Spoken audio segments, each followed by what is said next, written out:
Does that show recording? Yep, we are live. All right. Yay.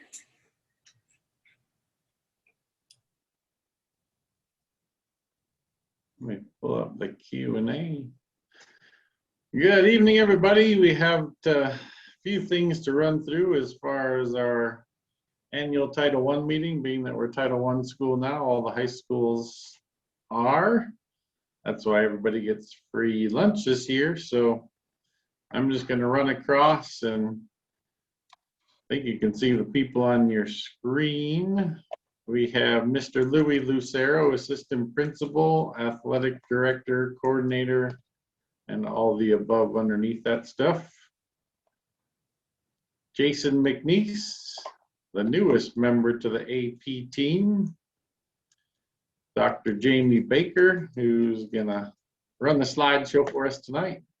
And Mr. Womble is driving home. He can answer some questions. He'll get on his computer as soon as he gets home. And Miss Tarine, another counselor, was here, but she's having internet issues. So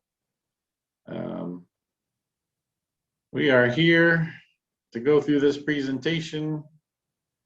And then we have some time at the end. So if you have some questions for us, we'll answer all the questions at the end. We have a question and answer box over there. So type in your question. We'll get to those. We'll get to all those at the end. We're going to talk about kind of the first days of school, different assessments. Title I, Dr. Baker is going to go over the goals for English department. Math is just about done with theirs for the year. Title I funds, parent-family engagement plan, the compact that everybody signed, and then we'll answer any question that you might have. So it is, I believe, Dr. Baker's turn. Well, thank you for that. We'll tag team. Here's a slide to outline for you how we divide ourselves by counselor and administrative teams. So you'll see that I am paired with Miss Sage with last names M through Q. Mr. Shopacom helps everybody. Mr. McNeese works with Mr. Womble in R through Z. Mr. Lucero, our athletic director and assistant principal, works with last names F through L. Miss McMahon is his counselor. And Mr. Padilla, one of our new assistant principals, works with Miss Tarine with last names A through E. This partnership really functions to support kids and give them specific contacts in the office and counseling team that they can go to their entire 4 years here. Mr. Shopacom, you want to talk about this one, or would you like me to? This is the ever-changing number. We were at 1900-ish.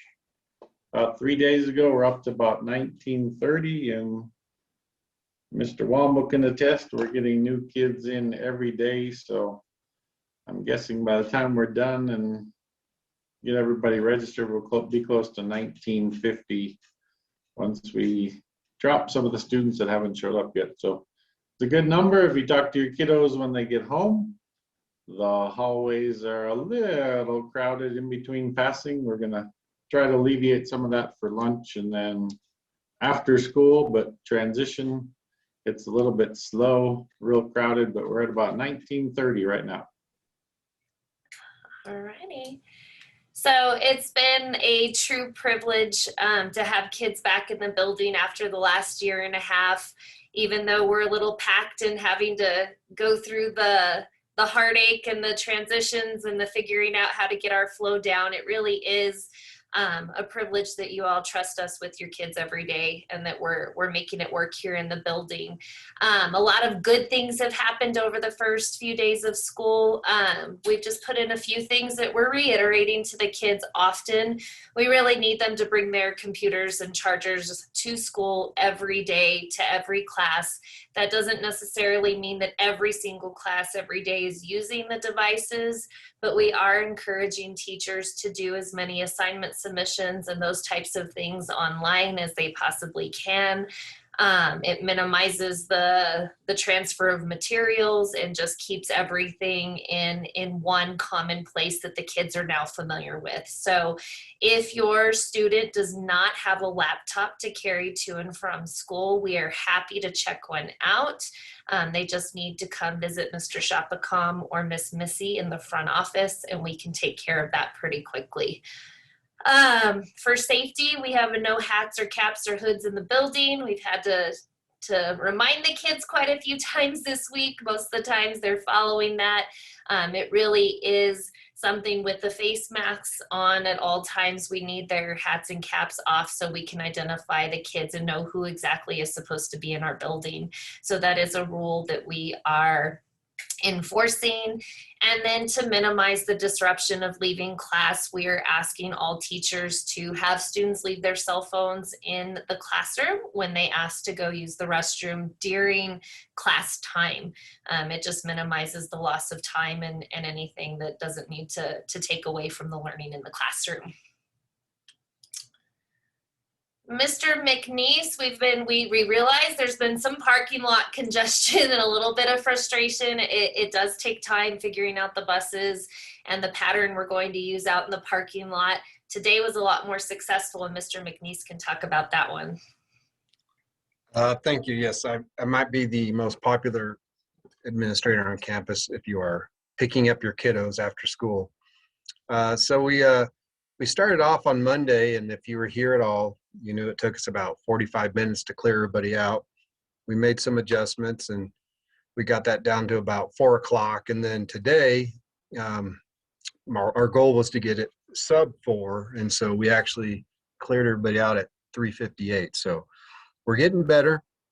We have a few more little tweaks to do, but if you have been picking up your kiddos after school at all, you kind of see what the pattern is going to be from here on out. So you're going to enter through, and I'm moving my mouse, but I just realized you probably can't see it, but you'll enter through the long arrow. If you can make me host, I can kind of wiggle on the screen as I go.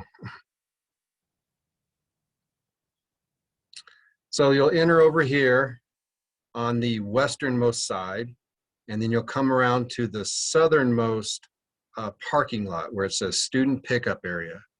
And we're going to be lining the cars up in orientation so that they'll be aimed in the right direction to leave. And then as your student goes to you, and that's kind of the key to this, as your student goes to you and you're in the student pickup area, you'll be able to leave and then exit alongside the building. But what we're asking is that parents don't park anywhere alongside the building or in any travel lane. And that's really where the congestion happens, when somebody's parked in a travel lane and then they can't leave because their kiddo's not there yet and they're waiting on their kid, and then a parent behind them needs to leave, and of course they can't leave as well. So once you travel up that area, there'll be either 1 or 2 spaces for you to exit, and then you'll usually see Mr. Shopacom or one of these security officers out there, and they will be exiting. The only other congested area is when the buses leave, and so we just have to hold off and wait for the buses to leave, and then we'll get the line rolling again. So if you please encourage your kiddos to exit the PAC or the west end, and that's where the big green arrow is, and they're going to head down the sidewalk, trying to keep them out of the traffic, and then they will go find you in the student pickup area. Then once you have your student, you will be directed to leave, and then you can exit the parking lot. Student drivers, of course, those are the orange arrows, and they will be able to exit out according to those orange arrows. We're really trying to keep parents out of the student parking. When that happens, we also get a little bit of congestion. So if we can get that kind of that circle of red arrows working for us, I think we can even get less than 3:58, which we did today. How'd I do with the arrows? Perfect. That was kind of fun. Please feel free in the question answer chat if you have additional questions about parking, pickup, and those sorts of things. Please feel free to ask us. We're going to give you a rundown of a couple of important dates and events that are coming up. It's super busy in the castle, but Friday, starting at 8 a.m. and throughout the day, if you did not make it with your student to registration, we are taking pictures for the yearbook and student IDs. So it's super important on Friday to get ready for picture day. Don't know what happened just there. Okay, there we go. Yeah, please send your kiddo for that, especially if they want an off-campus pass and they're going to need it for their student ID.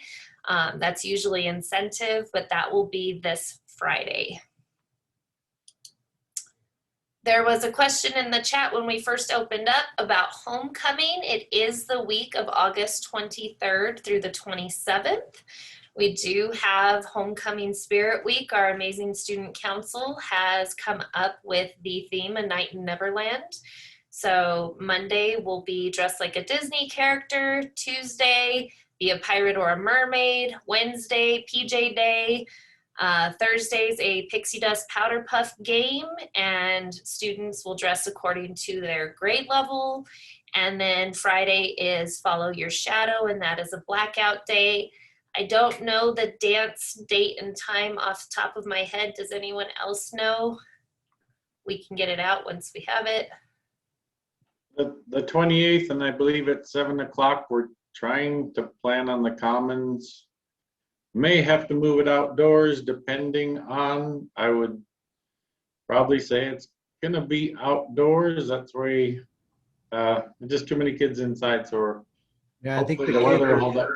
the kids are even going to be given the option. Do you want to even attempt to have it inside and have to wear masks, or go outside without mask? I think so. Yep.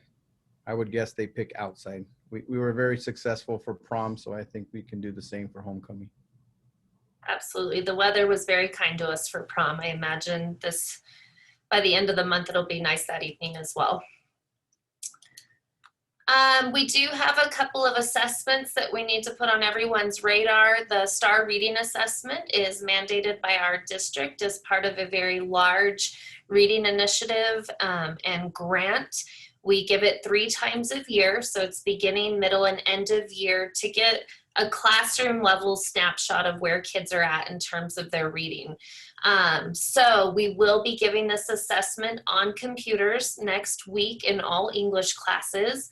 On Monday, grades 10 and 12 will take the assessment in their English class. On Tuesday, grades 9 and 11 will take the assessment, and then each teacher will build in some makeup time on Thursday and Friday of that week in case there's an absence in English, but all of our students will be taking it. This is super important when it comes to the computer issues. Some of our kids don't like to carry them back and forth. We need to have those computers in those classrooms next week, definitely, for that assessment. It's about a 20 to 35 minute assessment depending on how the kid progresses through the test. So it's pretty quick and gives us some valuable classroom level information about reading. From there, the next one that we have, the state is mandating the PSAT for all 10th graders this year. So they will be taking that assessment at school on October 13th, and it will be administered as a paper pencil assessment. So just an important date to put on the calendar. You don't want to have your 10th grader absent on that day. And then this one is very important because we have to order the test next week.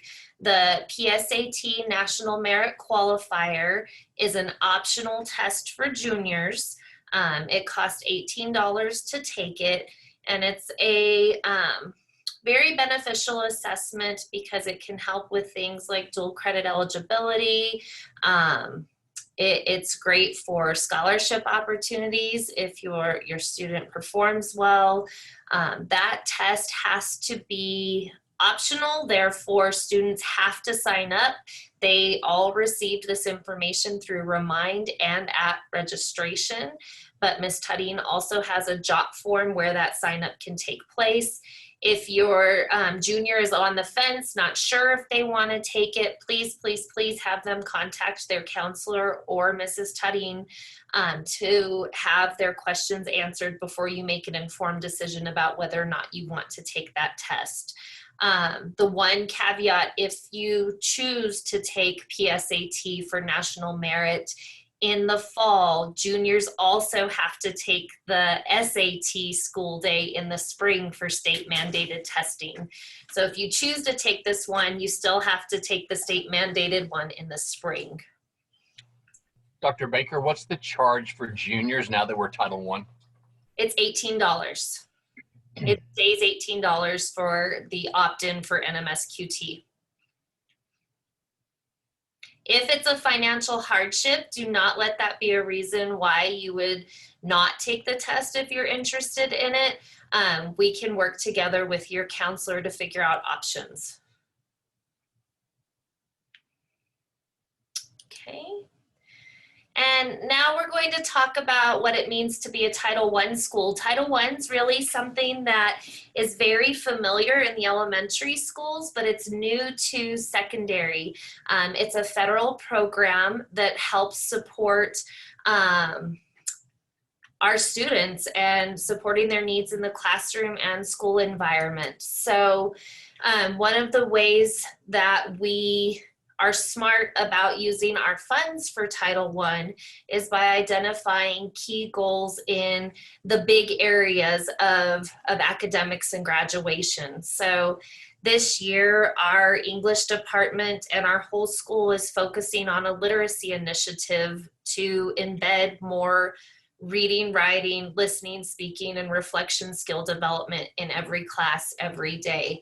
What that means is we're looking at that STAR data and figuring out what are the skill gaps and needs that our students have that can help them be more successful in all of their classes. And so this year we are setting our goal to reach a 40% proficiency, an increase in about 13% in areas of paraphrasing and summarizing and overall comprehension of grade level material. So we'll be doing some professional development that's supported with our Title I funds and implementing some common language and practices in our classroom to help us reach that goal. And then the way we'll monitor our progress is with that STAR reading assessment.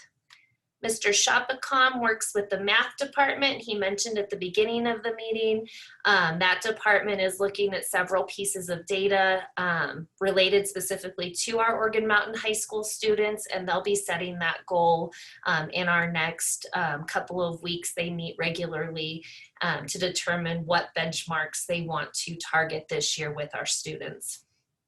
And then graduation, we always have a goal. We do have the highest graduation rate of all the comprehensive high schools in Las Cruces. We're super proud of that, but we also know there's always work that we can do to get above that 84% graduation rate that we had last year. So this really ties to the work that we do with our counselors and advisory classes and supporting our students throughout their entire time at our school. Title I funds can be used on a lot of different things. They're listed here. We've really looked at it as an opportunity to add resources and opportunities for our students to be successful in school. And so the way that we are using our Title I funds is with instructional materials and resources, family engagement activities that we didn't really get to do last year because of COVID. And there is the possibility of adding additional staff and opportunities to support students with an interventionist. That is a possibility for our school with those funds, and we would welcome parent input on whether or not that's a good fit for us, or if we want to wait until next year and focus more on some of the materials and resources that we need to support our classroom level work. We have a compact in Title I. It is a team effort, and engaging everyone that it takes to help successfully raise a kid is what we are interested in doing as a Knight family. And so we just need to inform you that we want you to find ways to be involved as much as you can. We want to hear your feedback and what we can do to set goals that are worthy of our work and time here with your kiddo, and that you also always have the right as a Title I school to request the qualifications of your child's teacher. And in our compact, we identify different things that parents, students, and the school will do to support one another. Students have a job, parents have a job, teachers have a job. And so we distributed this to you at registration. It was a purple form that your student and parent or guardian signed. And in it, it gave some of our commitments and our focuses. So you'll see that practicing reading, writing, listening, and speaking daily is part of our Title I commitment and where we're spending some of our resources to reach that goal. We don't want to just arbitrarily say we want to get better here and not be strategic about what that looks like. We are offering new reading intervention courses to support academic success. So now when we see there's a pattern of struggle in reading, we're creating the space in our schedule and with highly qualified individuals to teach reading skills and practices that will help kids be successful in, let's say, not just English, but their science and social studies classes with the types of reading that you do there.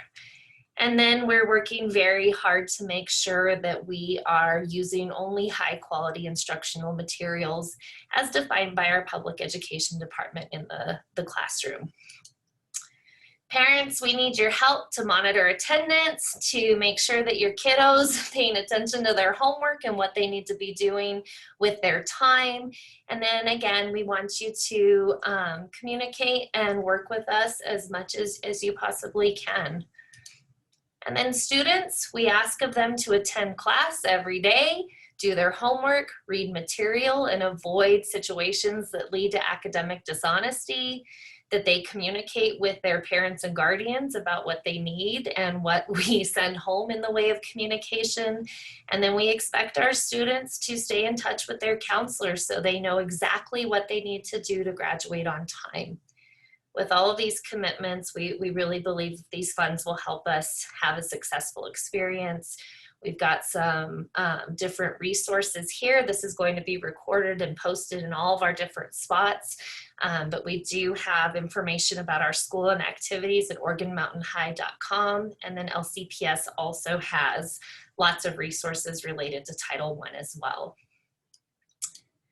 And from there, we just want to say thank you to everyone for trusting us with your kids and staying in touch with us and communicating about how we can get even better. It's been a fast and rapid start to the year, but an exciting one as well. And we would just like to open this up to answer any questions that you may have at this point in time.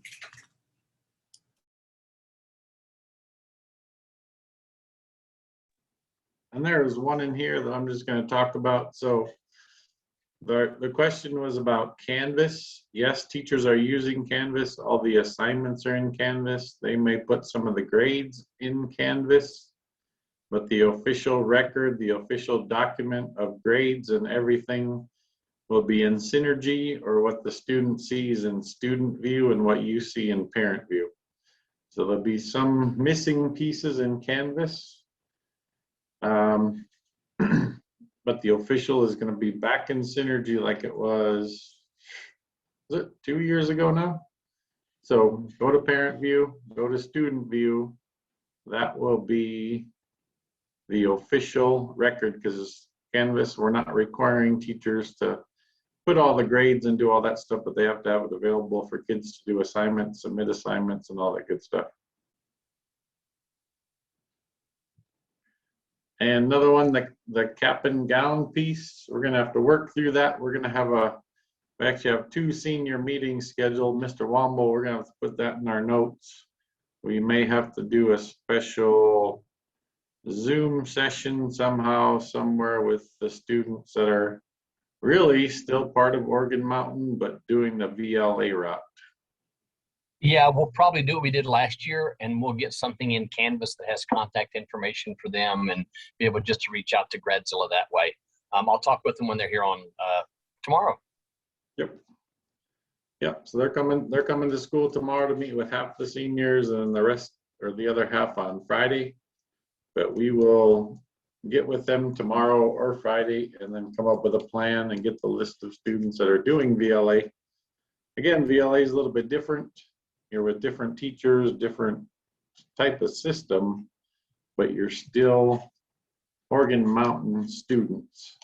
So we will get that information out as soon as we have it.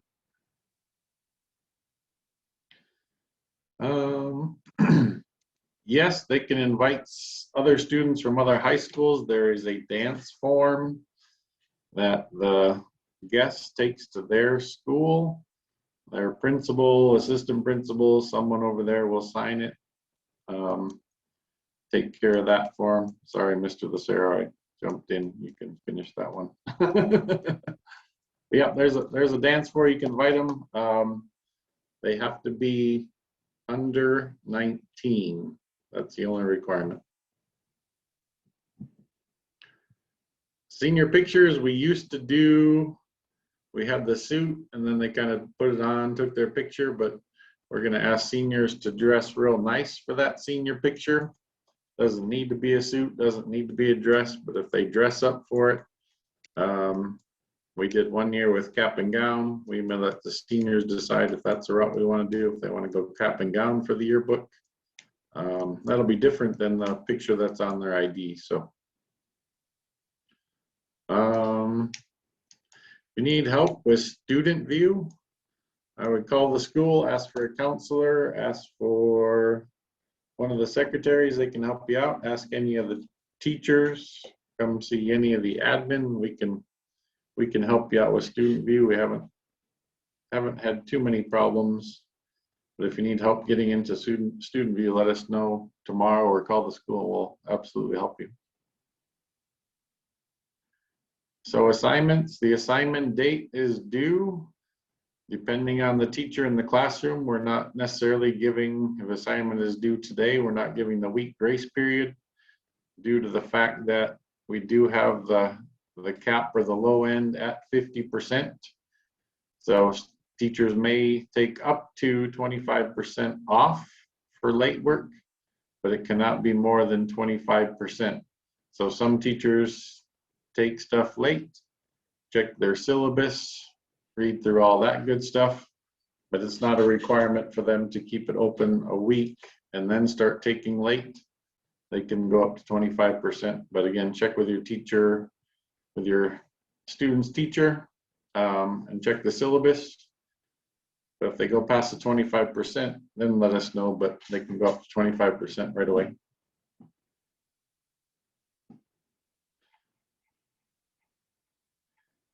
Any other questions?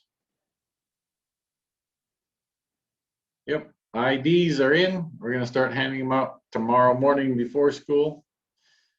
The bell rings, then we'll catch the rest of everybody on Friday morning. And then we'll get the bus people around to the pack to pick theirs up too. So it takes a couple days, long lines, but if you're at registration, took your picture, you have your ID, you filled out the off-campus form, those stickers are on there, so we're gonna be good to go here in about a week.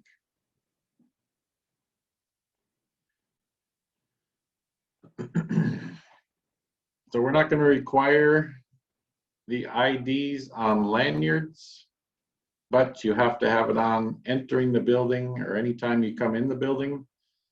What students found very successful, a lot of students keep them in the back of their phones. So if you look at the back of the phone, they just show us their phone, their ID is right there, so they're good to go. So lanyards, no, but they should have it on their person at all times when they're in the school. It will be a requirement for them to have it to get into the school. So if they come home with a little green, yellow, blue, purple, pink little piece of paper last couple days, that's their we're calling them fake IDs for a couple days. Any other questions?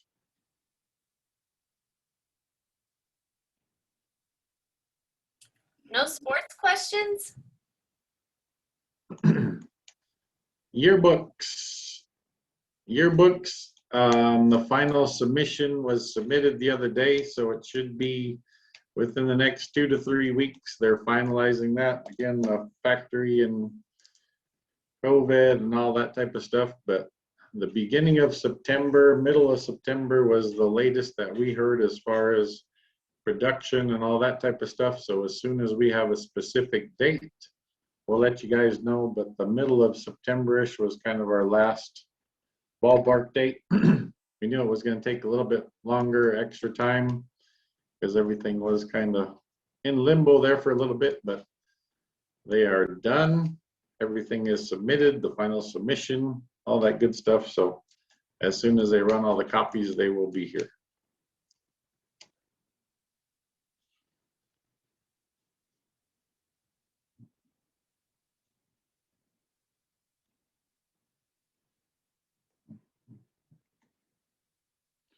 We'll hang out for a few more minutes. If you have more questions, we can answer them. If not, then have a wonderful night. KNIGHT.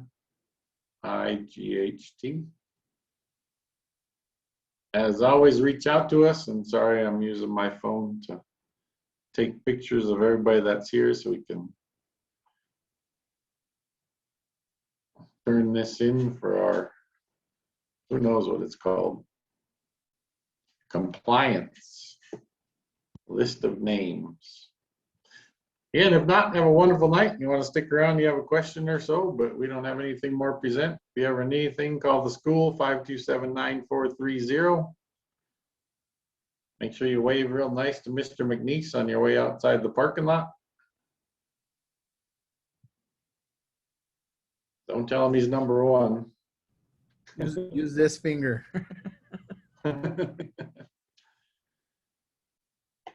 If not, again, thanks for showing up. Wait for a couple more minutes and then this meeting will self-destruct as soon as the host self-destructs it.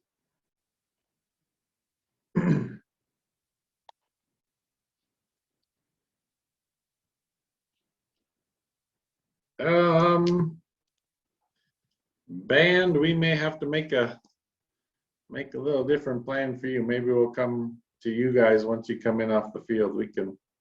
We can sneak over that way. That's not too much of a, because you guys are still kind of performing at that still. So maybe we'll sneak over to band once you guys start walking in. We'll take care of you.